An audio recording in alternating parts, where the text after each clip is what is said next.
بسم الله الرحمن الرحيم. الحمد لله رب العالمين، والصلاة والسلام على رسوله الكريم. أما بعد، قال الله تبارك وتعالى: أعوذ بالله من الشيطان الرجيم. بسم الله الرحمن الرحيم. يا أيها الذين آمنوا ادخلوا في السلم كافة. محترم مصلیان کرام،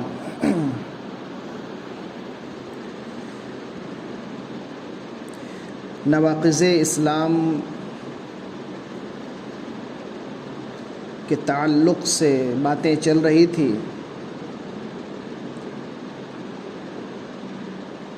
کہ وہ کون کون سے کام ہیں، اعمال ہیں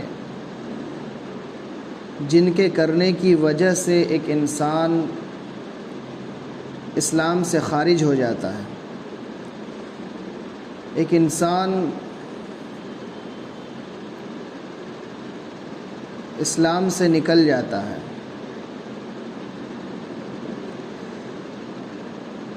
اس کے تعلق سے چار چیزیں، چار نواقض گزشتہ درس میں گزر چکا ہے۔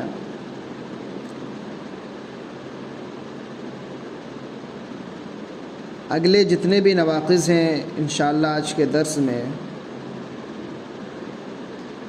ان کو بیان کیا جائے گا اور اس کے تعلق سے چند باتیں کی جائیں گی، کیونکہ اسلام رب کائنات کا بھیجا ہوا مذہب ہے۔ نبی کریم صلی اللہ علیہ وسلم پر اللہ رب العالمین نے اس شریعت کو نازل کیا، تو دنیا میں جتنے بھی انسان ہیں نجات پانے کے لیے شریعت محمدیہ پر عمل کرنا ضروری ہے، کیونکہ اللہ کے نبی صلی اللہ علیہ وسلم کے بعد گزشتہ مذاہب، گزشتہ ادیان، گزشتہ شریعتیں جتنی بھی ہیں سب منسوخ ہو چکی ہیں۔ اب اگر کسی کو نجات چاہیے، کسی کو جنت میں جانا ہو، تو اس کے لیے محمد اکرم صلی اللہ علیہ وسلم کی لائی ہوئی شریعت پہ عمل کرنا ہوگا، اور مکمل طور پر ان میں سے کسی بھی ایک رکن کو، کسی بھی ایک حصے کو چھوڑنا نہیں ہوگا، اس کا انکار نہیں کرنا ہوگا۔ بھلے عمل میں کچھ کوتاہی ہو جائے اللہ معاف کر دے گا، لیکن اگر کسی نے انکار کر دیا تو یقیناً اس کا تعلق اسلام سے ختم ہو جائے گا۔ اسی لیے اللہ رب العالمین نے فرمایا کہ یا ایھا الذین آمنوا ادخلوا فی السلم کافہ، اے ایمان والو اسلام میں مکمل طور پر داخل ہو جاؤ۔ صرف اسلام لے آنا یہ کافی نہیں ہے، یا جن کی پیدائش اسلام میں ہوئی ہے وہ یہ سمجھے کہ میری پیدائش تو اسلام میں ہوئی ہے، میں مسلمان ہوں، بس یہی کافی ہے، عمل کرنا چھوڑ دے۔ نہیں، کیونکہ اللہ رب العالمین نے اس آیت کریمہ میں اہل ایمان کو مخاطب کیا، اے ایمان والو، مسلمان نہیں کہا، کیونکہ مومن اور مسلم میں بہت فرق ہے۔ سورۃ الحجرات میں چند بدوی لوگوں نے، چند دیہاتیوں نے جب اسلام قبول کیا تو انہوں نے کہا کہ آمنا، ہم ایمان لے آئے۔ اللہ نے کہا کہ لا تقل آمنا، یہ مت کہو کہ ہم ایمان لے آئے، بلکہ کہو کہ ہم نے اسلام قبول کیا ہے، ہم اسلام لے آئے، کیونکہ مسلمان تو ہر کوئی ہو سکتا ہے، مومن ہر کوئی نہیں ہو سکتا۔ مومن کی جو صفات بیان کی گئی ہیں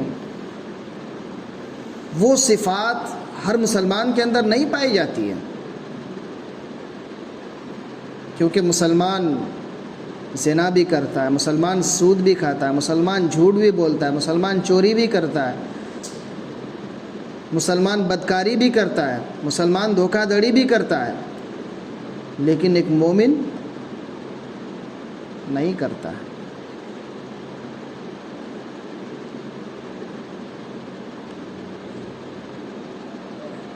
تو اسی لیے اللہ رب العالمین نے کہا کہ مکمل طور پر اسلام میں داخل ہو جاؤ، اسلام کے جتنے بھی احکامات ہیں ان پر عمل پیرا ہو جاؤ۔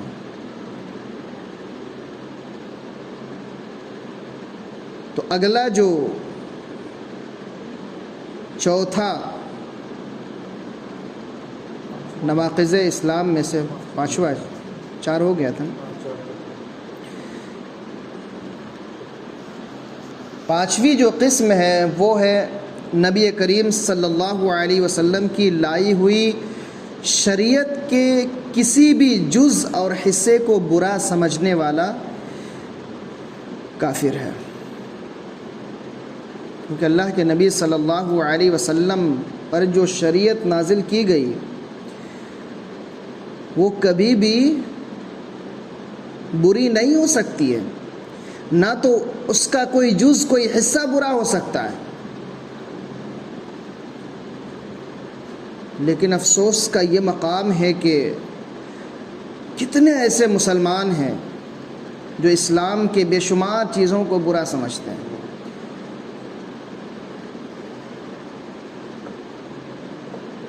یہاں تک کہ پردے کے معاملات کو بھی اب لوگوں نے ایسا سمجھ لیا ہے کہ ہماری آزادی چھین لی گئی ہے، نعوذ باللہ من ذالک۔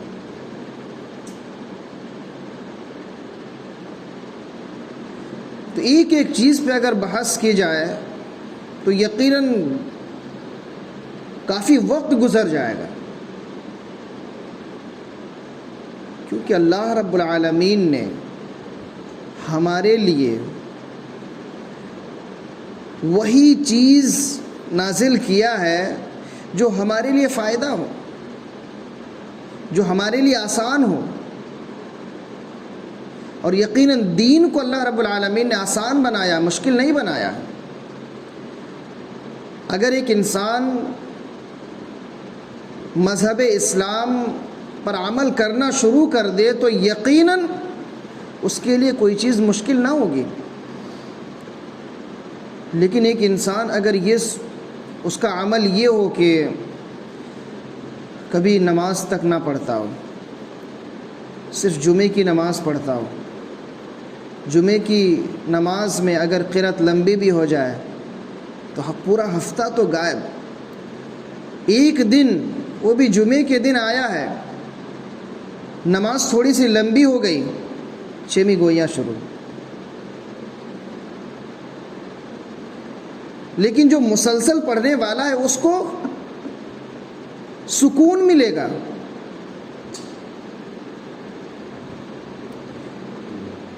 اور یہ چیز ہے کہ ایک انسان جب اللہ کا ذکر کرنا شروع کرے تو پہلا دن اس کو لگے گا کہ یہ مشکل ہے، جب دوسرا دن کرے، تیسرا دن کرے، مسلسل کئی دن تک جب وہ کرے گا، اس کے بعد اچانک کسی ایک دن اگر اس سے چھوٹ جائے اللہ کا ذکر کرنا، دعائیں پڑھنا، یقیناً اس کو چین نہیں ملے گا، اس کا دل چاہے گا کہ کب وقت ملے کہ میں اس کو پڑھوں۔ تو یقیناً اللہ کی عبادت میں لذت ہے، اللہ کی عبادت میں سکون ہے۔ ایک انسان اگر مسلسل اس کو کرتا رہے تو یقیناً اس کو سکون ملے گا، نہ کرنے پر بے چینی ہوگی، اور یہ ہمیں سے ہر ایک شخص کا تجربہ ہے، ہمیں سے ہر ایک شخص اس چیز کو جان سکتا ہے۔ جو جتنا عمل کرے گا اس کو اتنا زیادہ سکون ملے گا۔ اور الا بذکر اللہ تطمئن القلوب، دلوں کو ذکر تو دلوں کو اطمینان اللہ کے ذکر ہی سے ملتا ہے۔ تو یقیناً اللہ رب العالمین نے جتنی بھی چیزیں نازل کی ہیں اللہ کے نبی صلی اللہ علیہ وسلم نے جتنی بھی چیزیں بتائی ہیں ان میں سے کوئی بھی چیز بری نہیں ہے، کوئی بھی حصہ برا نہیں ہے۔ اگر کوئی انسان اس کو برا سمجھتا ہے، کوئی مسلمان اگر اس کو برا سمجھتا ہے کہ یہ چیز اچھی نہیں ہے، یہ چیز بری ہے، یہ تو نازل ہی نہیں ہونی چاہیے تھی، یہ تو حدیث میں ہونا ہی نہیں چاہیے تھا، تو یقیناً اس کا تعلق اسلام سے ٹوٹ جائے گا، ختم ہو جائے گا، کیونکہ اللہ کے نبی صلی اللہ علیہ وسلم نے اپنی طرف سے کوئی بھی چیز نہیں بتائی ہے۔ اسلام کے تعلق سے اپنی طرف سے اللہ کے نبی صلی اللہ علیہ وسلم بات نہیں کرتے ہیں، اور اس کی گواہی قرآن مجید میں وَمَا يَنْتِقُ عَنِ الْهَوَىٰ إِنْ هُوَ إِلَّا وَحْيٌ يُوحَىٰ، جو بھی اللہ کے نبی صلی اللہ علیہ وسلم بتاتے تھے وہ وحی کے ذریعہ انہیں بتائی جاتی تھی، اس کے بعد پھر اللہ کے نبی صلی اللہ علیہ وسلم اس کو آگے بتاتے تھے۔ تو یقیناً اللہ کی بھیجی ہوئی شریعت، محمد اکرم صلی اللہ علیہ وسلم کی لائی ہوئی شریعت میں سے کوئی بھی حصہ برا نہیں ہے۔ اگر کوئی انسان اس کو برا سمجھے تو یقیناً اس کا تعلق اسلام سے ختم ہو جائے گا، اور یہ نواقض اسلام میں سے 5واں حصہ تھا۔ اسی طرح 6ٹھی قسم ہے اسلام کے کسی جز کے بارے میں، اسلام کے کسی بھی حصے کے بارے میں، یا آپ صلی اللہ علیہ وسلم کے بتائے ہوئے کسی ثواب اور عقاب یعنی سزا کا مذاق اڑانا بھی کفر ہے۔ یقیناً جس چیز کے تعلق سے اللہ کے نبی صلی اللہ علیہ وسلم نے بتا دیا کہ اس چیز کو کرنے سے اتنا ثواب ہے، اس کو کرنے سے ایسا گناہ ہے، اس کی ایسی سزا ہے، اگر اس کا بھی کوئی مذاق اڑا دے تو اس کا بھی اسلام سے تعلق ختم ہو جائے گا۔ بعض لوگ زنا کی جو سزا ہے اس کا مذاق اڑاتے ہیں، ایسا ہے ویسا ہے۔ یہ مسلمانوں سے خطاب ہے، غیر مسلمین سے نہیں، کیونکہ ایک مسلمان کا عمل اگر ایسا ہوگا تو اس کا اسلام ختم ہو جائے گا، یعنی کہ مسلمانوں سے یہ خطاب ہے، مسلمانوں کے لیے عمل ہے۔ غیر مسلمین تو مذاق اڑاتے ہیں، لیکن ان کی باتوں میں آ کر مسلمان بھی مذاق اڑانے لگتے ہیں کہ اسلام نے ایسی ایسی سزا مقرر کی ہے۔ اسلام نے انسان کے تعلق سے کوئی رحم دلی دکھائی ہی نہیں ہے، جبکہ اسلام کی ایک ایک چیز کی اگر حکمت دیکھی جائے، اللہ کی قسم ایک انسان غیر مسلم اگر ہو تو وہ اسلام قبول کرنے پر مجبور ہو جائے گا۔ ایک مسلمان اگر اس کی گہرائی کو جان لے تو یقیناً اسلام سے ایسی محبت اس کو پیدا ہو جائے گی کہ اس کے ہر جز، ہر حصے پر عمل کرنے کے لیے بےتاب ہو جائے گا۔ تو اسلام کا کوئی بھی حصہ برا نہیں ہے، اور نہ ہی کسی کا مذاق اڑایا جائے۔ تو یقیناً اگر کوئی شخص اسلام کے کسی حصے کا مذاق اڑاتا ہے، کسی ثواب کا مذاق اڑاتا ہے، یا کسی عذاب کے تعلق سے وعید سنائی گئی ہے، جس کو بیان کیا گیا ہے، جس سزا کو بیان کیا ہے کہ اس کا مذاق اڑاتا ہے کہ اسلام میں ایسا نہیں ہونا چاہیے تھا، ہم تو مجبور ہو گئے ہیں، اس طرح کے الفاظ یا اس کا مذاق اڑانا، یہ بھی اسلام سے خارج کر دینے والا عمل ہے۔ اسی طرح 7ویں قسم ہے جادو کرنا اور کرانا، اور اسے سیکھنا سکھلانا، سب کفر ہے۔ کیونکہ جادو ایک انسان جب سیکھتا ہے تو شرک کیے بغیر وہ نہیں سیکھ سکتا ہے، اور ایک جادوگر جو کام کرتا ہے وہ اپنے جادو کے ذریعہ ایسا کام کرتا ہے کہ سامنے والا یہ سمجھتا ہے کہ اس نے غیب کی باتوں کو جان لیا۔ جو کام کوئی نہیں کر سکتا وہ جادوگر کر دیتا ہے، جبکہ اس میں بھی اللہ کی مشیت ہے، اللہ اگر نہیں چاہے تو کچھ بھی نہیں ہو سکتا ہے، ایک جادوگر بھی کچھ نہیں کر سکتا ہے، لیکن وہ اپنے آپ کو یہ ثابت کرنے کی کوشش کرتا ہے کہ میں غیب کی بات جانتا ہوں۔ ایک جادوگر اپنے آپ کو یہ ثابت کرنے کی کوشش کرتا ہے کہ میں وہ کام کر سکتا ہوں جو کام صرف اللہ کر سکتا ہے، تو شرک کیے بغیر ایک انسان جادو نہیں سیکھ سکتا ہے۔ اور یقیناً نواقض اسلام میں سے یہ پہلا نقض ہے کہ اللہ کے ساتھ کسی دوسرے کو شریک کرنا۔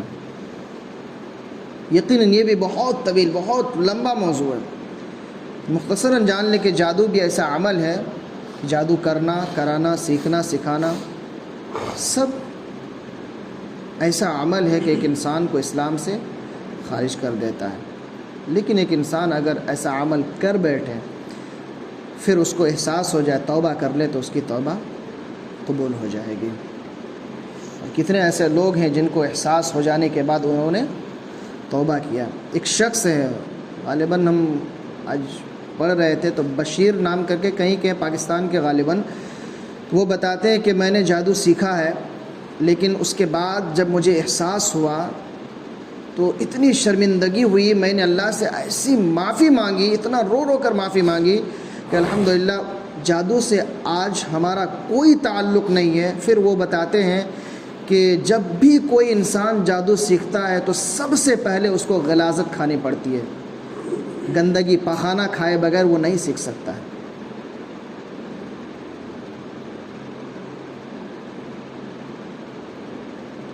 تو یقیناً جادو ایک ایسا عمل ہے جس عمل کے کرنے کی وجہ سے ایک انسان اسلام سے خارج ہو جاتا ہے۔